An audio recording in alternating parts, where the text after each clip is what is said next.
श्रियकान्ताय कल्याणनिधये निधयेतिनाम् श्रीवेङ्कटनिवासाय श्रीनिवासाय मङ्गलम् लक्ष्मी सविभ्रमालोकसुभ्रूविभ्रमचक्षुषे चक्षुषे सर्वलोकानां वेङ्कटेशाय मङ्गलम् श्रीवेङ्कटाद्रिशृङ्गाग्रमङ्गलाभरणाङ्गये मङ्गलानां निवासाय श्रीनिवासाय मङ्गलम् सर्वावयव सौन्दर्य सम्पदा सर्वचेतसां सदा सम्मोहनायास्तु वेङ्कटेशाय मङ्गलम् नित्याय निरवध्याय सत्यानन्दचिदात्मने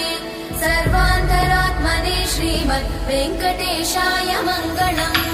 स्वतः सर्वविदे सर्वशक्तये सर्वशेषिने सुलभाय सुशीलाय वेङ्कटेशाय मङ्गलम्